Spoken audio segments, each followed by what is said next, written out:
YTN 라디오 이동의 뉴스 정면승 3부 시작합니다. 매주 화요일 스튜디오를 법정으로 순간 이동시켜주는 누군 박장재소 박지원 변호사 장윤미 변호사 나왔습니다. 어서 오십시오. 네, 안녕하세요. 자, 윤석열 총장이 2차 징계위원회가 오늘 오전부터 열렸고 현 시각에서는 지금 마지막 증인 신문을 하고 있다. 그렇다면은 오늘 결론이 날 가능성이 상당히 높네요. 그렇죠. 증인 신문이 사실 관건이었는데 마지막 증인까지 어쨌든 신문이 착착 이뤄졌고 그렇다면 의결 절차만 남았는데 사실 의결 자체에는 그렇게 시간이 많이 걸리진 않을 수 있을 것 같습니다. 예. 그리고 이제 참여하는 위원 자체의 수가 수적으로 적다 보니까 그러면 오늘 한 자정 전에는 아마 일단락이 나지 않을까 전망해 봅니다. 그러니까 증인이 많았기 때문에 오래 걸릴 거라고 그랬는데 네. 7시 1분을 지나는 현 시점에서 마지막 증인 신문한다고 하면 오늘 안에 끝나지 않을까? 그렇죠. 한동수 감찰부장이고요. 아마 많은 질문을 할 거는 예상이 됩니다. 예. 한동수 감찰부장이 여러 개 연관이 돼 있어요. 판사 사찰 부분도 연관이 돼 있고 예. 채널A 쪽도 연관이 돼 있지만 그렇다고 하더라도 신문만 끝나면 사실 일정은 끝났다고 봐도 예. 됩니다. 남은 일정은 최종 의견 진술 그리고 징계 심의 의결이거든요. 그렇다면 오늘 중으로 아마 마무리가 될 걸로 보입니다. 예. 자, 그런데 오늘도 역시 꽃바구니 대결이 벌어졌습니다. 윤 총장 또 추 장관을 응원하는. 그리고 윤석열 총장은 대검에 출근하면서 지지자들 고마운데 추우니까 이제 안 나와도 된다. 고맙다 말을 전한다 이런 얘기를 했고 추미애 장관은 페이스북에 264 시인의 절정의 시 한 구절을 또 썼네요. 그렇습니다. 어떤 의미일까요? 이 절정의 시 문구를 보면 겨울은 강철로 된 무지개인가 보다 꺾일 수 없는 단단함으로 이겨내고 단련돼야만 뭐 봄이 온다 뭐 이런 취지인데 예. 이제 추 장관의 지금까지 좀 행보를 보면 지금 징계위 전후로 뭐 내가 검찰을 떠난 이유라는 책을 국회에서 이제 기자들 앞에서 읽는다든지 뭐 위기의 민주주의라는 뭐 넷플릭스 다큐멘터리를 언급하면서 브라질 뭐 최초의 여성 대통령을 언급하는 거. 또 오늘까지는 264의 시 강철무지개 이런 표현이 들어간 시를 인용하는 게 사실 이제 정치 행위로 볼 수 있는 부분이 있고 물론 정치인 출신이라는 것을 부인할 수는 없겠지만 지금은 법무부 수장이고 징계위가 소집돼서 어떤 결론을 기다리는 상황에서는 국민들이 공정함 그리고 중립성을 좀 많이 기대할 수 있는데 그런 부분에 다소 퇴색하게끔 행보를 하는 게 아닌가 이런 부분이 좀 아쉽습니다. 예. 그 뭐 본인의 의지를 드러냈다. 뭐 이렇게 볼 수도 있고. 그렇죠. 근데 글쎄요. 뭐 윤석열 총장도 출근하면서 지지자들한테 이 정치인이 아닌데 뭐 이렇게 한 건 어떻게 정치인 모습 같기도 하고 또 네. 추미애 장관도 굳이 이 시점에 페이스북에 글을 쓸 필요가 있었을까 뭐 이런 생각 들긴 합니다만 네. 결론은 오늘 나게 돼 있으니까 예. 자, 4명의 징계위원에 대해서 1차 때 기피 신청을 했는데 오늘은 정한중 위원장과 신성식 징계위원에 대해서 윤 총장 측에서 기피 신청을 했어요? 또 다른 이유로 기피 신청을 했습니다. 1차에서는 4명 기피 신청했다가 통째로 대법원 판례에 따라서 기각이 됐는데요. 기피권 남용이라고 이렇게 표현을 했었습니다. 이번에는 또 다른 이유입니다. 정한중 위원장 같은 경우 2가지 정도 이유가 될 것 같아요. 정부 법무공단의 이사장 했던 측면, 법무부하고 연관성이 있지 않느냐. 두 번째는 새롭게 위촉이 되는데 위촉되자마자 위원장 직무대리를 하느냐. 예. 뭔가 이해할 수 없다. 그거를 보고 있는 것 같고요. 신성식 징계위원 반부패 부장 같은 경우는 예전에 이제 채널A 관련해서 KBS 오보를 했던 적이 있습니다. 예. 그 관련 자료를 성명 불상자가 주었다고 하는데 검찰 내에서는 아마 그 성명 불상자가 신성식 부장 아니냐 뭐 이런 얘기가 나오기 때문에 그렇다면 이 채널A 관련된 이 징계 내용에서 관련성이 있고 불공정한 의결을 할 우려가 있기 때문에 기피 신청을 한다라고 윤석열 총장 측에서는 얘기를 한 것입니다.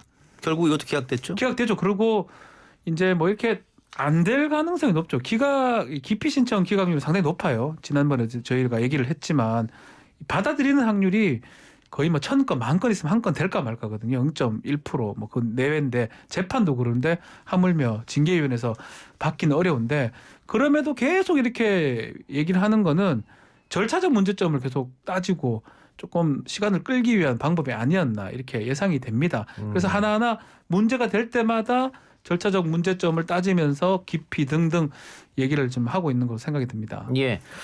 KBS 채널 A 오보 확인 당사자로 신성식 검사가 지목됐다. 누가 이야기한 겁니까? 아마 안에서 얘기를 한 것 같은데요. 한동훈 검사 얘기했습니까? 그건 제가 모르겠습니다. 지금 뭐 확인은 안 되고 검사가- 있으니까. 그런 언론 보도가 나와서. 예. 예, 그렇죠. 그래서 확인은 안 되고 있는데 뭐 그럴 가능성이 좀 있죠. 그래요. 네. 근데 혹시 지금 뭐 네. 계속해서 절차적 문제성이 있다라고 야당에서 또 검찰 측에서 얘기하니까 윤 총장 측에서 이 채널A 사건 관련해서 이게 사실이라면 네. 그 기피 원인이 되지 않느냐? 그럼 나중에 법적으로 문제가 될 수 있지 네. 않느냐? 이런 의견도 있는 것 같아요. 이제 윤석열 총장 측에선 전에는 신성식 이제 위원에 대해서는 기피 신청을 하지 않았다가 이번 이제 두 번째 이제 새롭게 기피 신청을 했잖아요. 그러니까 이게 지난번에 5명 그쵸. 위원 중에 4명 기피 신청했는데 1명 빠진 사람이 신성식이었죠. 그렇죠. 이게 이제 윤석열 총장의 뭐 참모다 이래가지고 당시에는 뺐는데 일단 이 신성식 위원이 KBS에 사실상 뭐 그 검찰과 한동훈 검사장과 기자가 뭐 공모를 했다는 정황이 드러났다라는 보도와 관련해서 이 건을 제보하고 이 사실관계를 확인해줬다라고 예. 이제 지목이 되고 있는데 종전의 심재철 국장 같은 경우에는 본인이 기피를 했잖아요. 회피를 했잖아요. 이제 본인이 재판 성향 문건과 관련해서 법무부에 제보를 했다. 이 논란이 일자 뭐 구체적인 이 회피 사유를 드러내진 않았지만 이런 맥락에서 사실상 이 징계 심의에는 참여하지 않기로 했기 때문에 같은 연장선상에서 같은 무게감이 있는 거 아니냐. 신성식 위원이 KBS에 또 뭐 제보 내지는 확인을 해줬다는 것은 같은 선상에서 평가할 수 있는 거 아니냐라고 해서 아무래도 윤석열 총장 측에 새롭게 신성식 위원을 문제 삼은 게 아닌가 이렇게 좀 추론을 해볼 수 있을 것 같습니다. 그 문제가 될 가능성은 있어 보입니까? 아니, 저는 사실은 이 사실 계속 얘기를 하지만 이게 받아들일 가능성도 없을 뿐더러 절차적으로 중대한 흠결이나 하자가 있어야 되는데 지금 절차적으로 법에 따라서 딱딱 떨어지고 있어요. 예. 검사징계법, 또 공무원 징계령에 따라서. 그럼에도 계속 이렇게 문제 제기를 하는 거는 두 가지 정도 목적이 아닌가 생각이 듭니다. 첫 번째는 시간을 좀 끌어보고자 하는 것. 그래서 만약에 그거 관련된 심의를 한다 그러면 또 하루가 더 연기될 가능성도 있는 거거든요. 예. 두 번째는 이거를 징계위원회에 얘기하기보다는 예. 언론에 얘기한다고 저는 생각이 좀 들어요. 여론전이다. 예, 이걸 자꾸 하니까 사실 이 징계 절차라든지 이런 걸 잘 모르는 국민들 입장에서 봤을 때는 언론들의 타이틀을 보고 많이 판단하는데 예. 계속 뭔가 문제 제기가 되고 뭔가 잘못되고 있고 또 기피 신청이고 또 절차하자고 이런 얘기를 계속 함으로써 여론을 좀 유리하게 이끌기 위해서 하는 게 아니냐. 또 언론 역시 윤 총장한테 좀 유리하게 많이 보도하고 많이 타이틀을 달아 보도를 하고 있거든요. 예. 그래서 그런 것들을 좀 노리고 하는 게 아닌가 생각이 듭니다. 그러니까 처음에 5명 위원 중에 4명을 기피 신청했을 때도 이걸 결론은 뭐 추미애 장관 측 인사 아니냐, 네. 혹은 반윤석열 측 인사 아니냐. 네. 근데 그거는 가치 판단의 그렇죠. 문제잖아요. 객관적인 지표는 아니니까. 주장적이니까 네. 그걸 법에 명시되어 있는 게 아니기 그렇죠. 때문에 그걸 주장하는 게 사실은 좀 어렵지 않은 이런 지적이 있었으니까 아마 박지원 변호사 그분을 지적한 것 같고요. 또 하나는 7명 중에 4명만 참석한 거 이것도 위법하다 지금 뭐 문제가 있다 이렇게 했는데 검사 징계법상에 어떻게 나와 있는 겁니까? 이게 지금 박지은 변호사님께서 이제 여론전을 편다라고 했는데 저는 앞으로의 향후 법적 절차를 대비하는 측면도 윤석열 총장 측에는 분명히 있는 것 예. 같습니다. 왜냐하면 이게 행정소송으로 가면 사실 실체적 판단 이외에 절차적인 그 적법성을 제대로 지켰는지가 상당히 중요하게 그렇죠. 판단을 받거든요. 예. 근데 이제 말씀하신 7명 관련해서 검사징계법 4조에 위원장 1명을 포함한 7명의 위원을 구성하고 예비위원 3명을 둔다라고 돼 있습니다. 예. 일단 위원회는 7명으로 징계위원회가 구성되는 거는 문헌상 분명해 보이고 예. 만약 재척 회피 여러 사유로 위원이 이제 결여가 된 그런 상황에서는 아마 예비위원 3명을 둔다라는 취지는 이게 4명한테 판단을 받는 것과 7명한테 판단을 받는 것은 징계를 받는 이 대상자 입장에서는 좀 다를 수가 있으니까 예. 좀 유리하게 해석하는 게 이 입법 목적에는 타당한 것 같고 예. 그렇다면 7명으로 위원회를 구성하는 게 맞지 않느냐. 이게 향후 행정소송 절차에 가서는 절차적 흠결로 좀 판단받을 수 있는 지점 아니냐. 이렇게 좀 분석이 나오는 것 같습니다. 그렇지만 이제 뭐 그렇게 해석할 여지가 있습니다. 그렇지만 이 검사 징계법 18조에 보면 징계 의결 부분이 있어요. 예. 여기 어떻게 돼 있냐면 출석위원회 과반수 찬성입니다. 예. 이것도 출석을 전제한 거예요. 만약에 7명을 다 해야 된다면 제적위원회 과반 찬성 이렇게 표시를 할 건데 그렇죠. 그런 거 봤을 때는 일반적인 징계랑 똑같은 거예요. 일반적 징계도 위원이 있긴 하지만 과반 출석에 출석위원회 찬성, 과반 찬성이거든요. 그렇게 해석해야 되지 검사 징계법만 달리 해석할 이유는 사실 없을 것 같아요. 그러니까 검사징계법 18조 징계 의결 2조에 보면 출석위원 과반수에 이르지 못한 경우에는 출석위원 과반에 이르기까지 징계 혐의자에게 가장 그렇죠. 불리한 의견의 수에 차례로 유리한 의견의 수를 더하여 그중 가장 유리한 의견에 따른다 이렇게 돼 있는데 네. 그 이제 1항은 출석위원 과반수의 찬성으로 징계를 의결한다. 그렇죠. 이랬으니까 7명 중에 4명은 된다는 게 법무부 네. 이야기고. 네. 그럼 제가 방금 이야기한 2항은 어떤 말입니까? 이게 요건 쉽게 말하면요. 예. 이렇게 설명해 드리면 될 것 같아요. 지금 기준으로 얘기를 할게요. 4명의 위원이 지금 있습니다. 4명이 출석을 했고요. 예. 이 출석한 사람 중에 과반 되려고 하면 3명이 돼야 돼요. 그렇죠. 이 3명이 되는데 이게 문헌은 되게 어렵게 써놨는데 쉽게 말하면 세 번째 의견대로 된다라는 겁니다. 네. 첫 번째 사람이 해임을 했고요. 예. 두 번째가 면직을 했고 세 번째가 정직을 하고 네 번째 감봉했으면 다수의 의견은 세 번째 의견대로 불리한 것부터 시작해서 징계 받는 사람한테 정직이 되는 겁니다. 만약에 해임, 정직, 감봉이라면 정직이 되는 거고 또. 예. 그래서 처음부터 징계 받는 사람 입장에서 불리한 것부터 세 번째 사람 결론으로 되는 예. 겁니다. 그러니까 과반이 나오면은 뭐 볼 거 없고 예, 그럴 거 그렇죠. 없죠. 예를 들어 4명 중에 3명이 해임이다 하면 해임이 되는 해임인데 거고요. 그 나눠지게 되면 그렇죠. 그게 문제가 예. 되는 거죠. 그러면 세 번째 사람 의견대로 된다. 그러면 가장 불리한 의견의 수에서 차례로 그렇죠. 그렇습니다. 빼버립니다. 아. 예. 마지막 걸 빼버리고 그럼 한 명이 남는 거죠. 법조항을 왜 이렇게 어렵게 씁니까?